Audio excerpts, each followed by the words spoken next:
Hello again, this is Brent Peterson of Career Authority.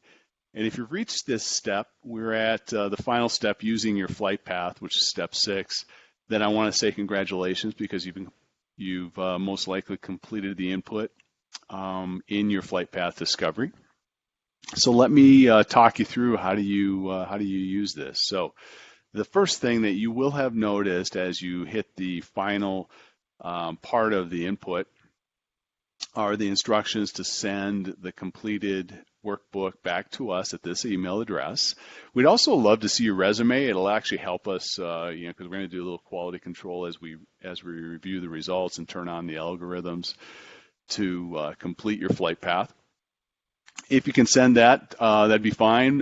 Don't worry if you don't have a resume, but even if you have an old resume, we'll accept that. It's not mandatory, but it is helpful. And you can remind us again which level of flight path that you have downloaded. And then within 5 days, you'll get back your completed flight path. And what it looks like, it actually has two elements. It has the summary, which is populated with the first several characters of what you've inputted on your gaps and your action plans and timing. And you can see that it has dates, and these dates also are driven by we create 3 phases, and the actual years are driven by the input that you have given us, so they're specific to you. And we have competency career gaps. We also we have a pro version of FlightPath, which includes Hogan assessment, so you'll see that referenced here. If you have the standard FlightPath, you won't see reference to Hogan. And so then this creates, if you click there, this is where your action plans will appear, things that you've already entered, and there are places that you can enter more information and by when. And so this particular person is focused on a competency of influencing others, some questions here that are thought starters so that they can begin to articulate their action plans, and then by when. And you can see that those same 3 time frames are here. So we have those tactical plans, and we have a little bit of direction here for you on how to think about the tactical plans. Oops. And you have your more strategic plans, which are in the intermediate time frame. And then what we refer to as your visionary plans, your longer term plans. And so that is how your flight path summary comes back to you. I'll just show you one more. So we'll look at personal values, and again, it takes you back to this detail. So when we turn on all the algorithms and return your flight path to you, you'll have these detailed planning worksheets, you'll have your summary, and you'll have our guidance as to how to further articulate your action plans. And the idea then is, as in this example, this person is thinking through what are they doing now until 2022. These thought starters on what actions they need to be taking, if they review these and kind of commit these to both memory as well as daily effort, they'll start to move the mark towards implementing these plans. Things will start to emerge in a positive way towards their career destination. And then, as time goes on, then the strategic plans become, more, they move into what I'm focused on today. And of course, they can be re-described and made more specific as we reach 2023. And you could tell this particular person example here that I'm showing you was a pretty short time frame.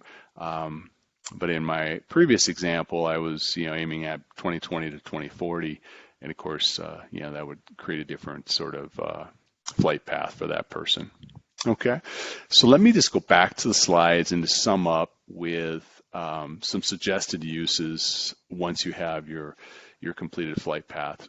So I think there are 6 really good things that you can do with your flight path. One is to identify targeted ways to develop. So that should be really, really obvious. I think it's really interesting if you have a manager who's curious about it, is to have a discussion with them and show them what you've learned and what you're focused on.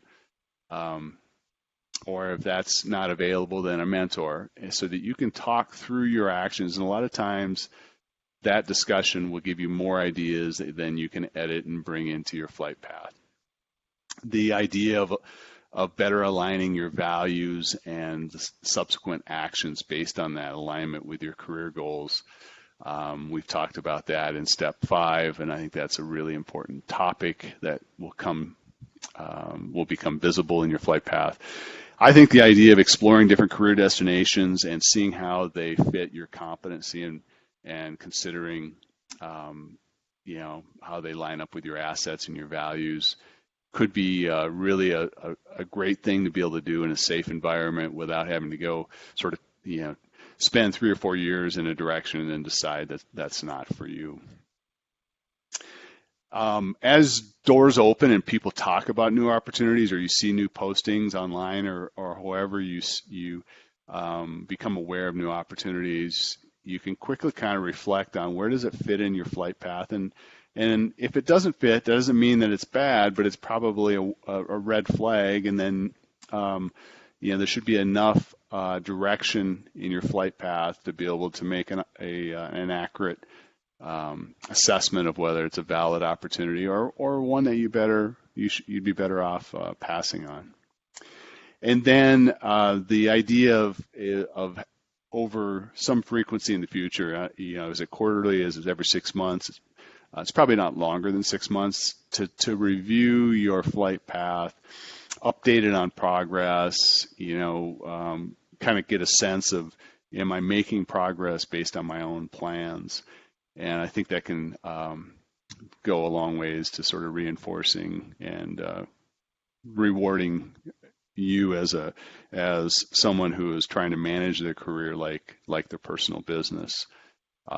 So with that, we will keep creating interesting content, and we're always welcome to your suggestions. So if you send us an email at flightpath.discovery at grittierlto.com, we would welcome that at any time, and you'll hear back from us on any of your suggestions. Thank you, and good luck with your flight path.